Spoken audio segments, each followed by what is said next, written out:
Hello and welcome to Podcast. My name is Biren Mer and this is the second part of the video making a 3D printer.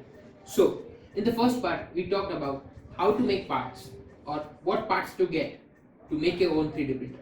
Well, in this second video, abracadabra, the body has been assembled, the motors has been assembled, and most importantly, the belts has been leveled and assembled. So, there is one thing to notice that this is our x-axis, this is our y-axis, and this is our z-axis. So, the x-axis belt won't move smoothly just like this if the rods are crossed or not in a proper level or alignment. Similarly goes for y-axis. If these rods are not aligned, then this acrylic sheet right here might start moving from this corner to this corner and might not move as smooth as it is moving right now. So the leveling is the most important part, and assembling the frame. So I am sorry, but I assembled the frame to save me some time, and it's two men's job. One man alone cannot do it. So I prefer taking help while you assemble the frame. Well, coming to the clamps for the motors. So I designed this type of clamp. Well, they are useless. They turned out to be useless due to this less surface area that the glue gets, and they get separated easily just like this. So I prefer you making this type of stands. Well, what I basically did to make this type of stand is I took a section, then measure it with a motor, then I cut off some portion that wasn't fitting here. So after cutting this much portion off, I was easily able to screw two bolts, as you can see here. This is the first bolt and this is the second bolt on the motor easily, and now the motor is held tight. It is also able to bear the weight of this rod. So coming to the rods, we have 4 rods in total. 2 are threaded and 2 are smooth. The smooth rods hold the bearings that are right behind this.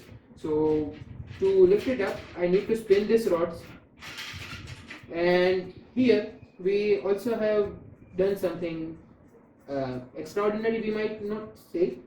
It is not the perfect word to describe it, but works for me. So here are the custom made T-nuts.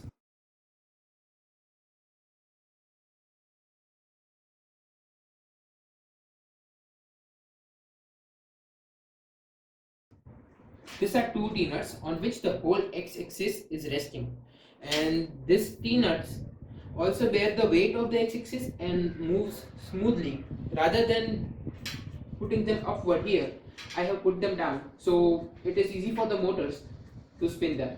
And coming to the motors, so we have one motor here that will spin our x-axis. This is the part of the hot end. The hot end is not completely assembled yet. To level this part is also too much important, I would say. I cannot stress this enough.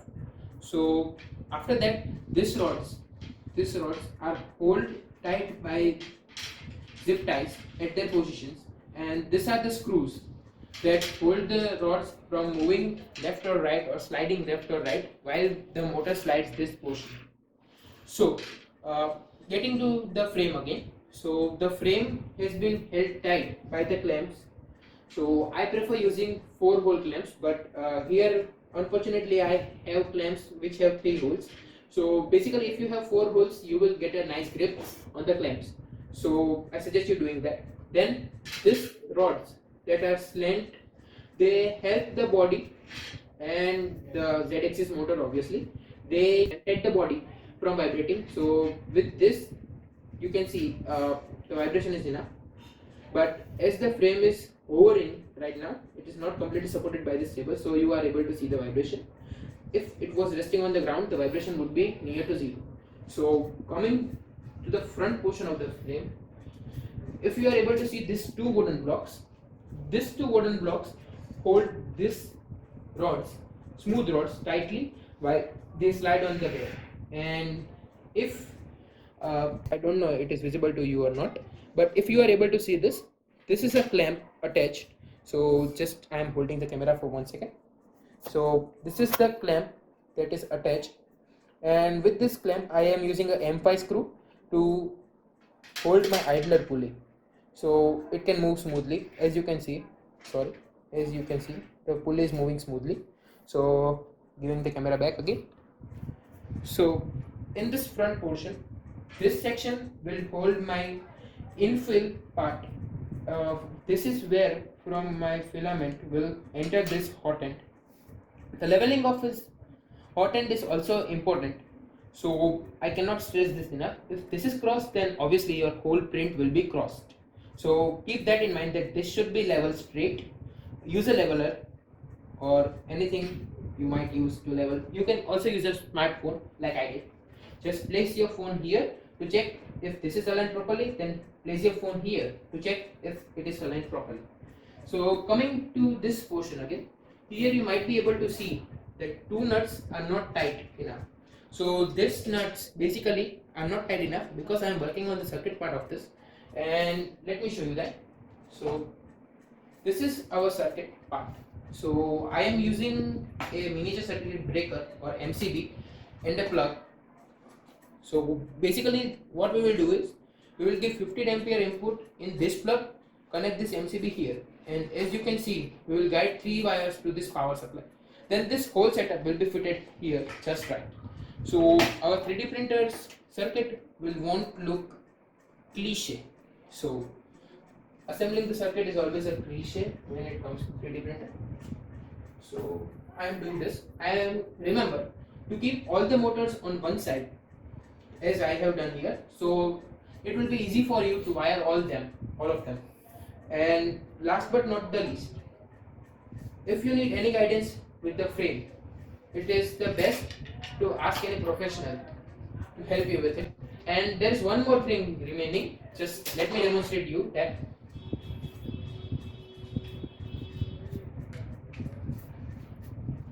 So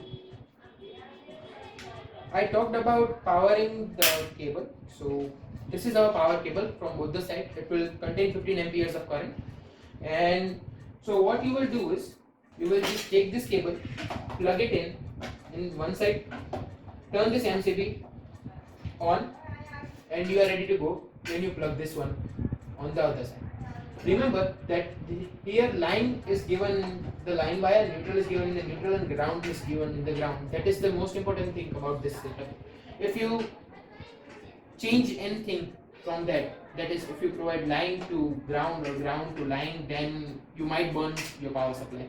So take proper precautions while working with it.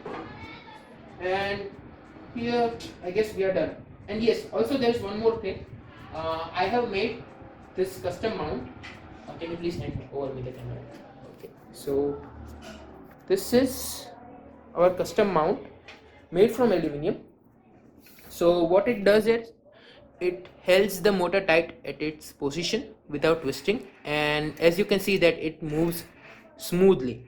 So basically I have taken one of this rod, cut it and put it over there. So now moving, yes, the last part. These are the stands for the printer to hold it up from the ground. I don't know you are able to see them or not. Yes, here it is. And I have used this marks so I know what part it is. S means stand, B means bottom, and up is the dial. So that's all from my side. Thank you, and we will see you soon in the part 3. Do like, share and subscribe this video and press the bell icon. Join the notification squad. Thank you.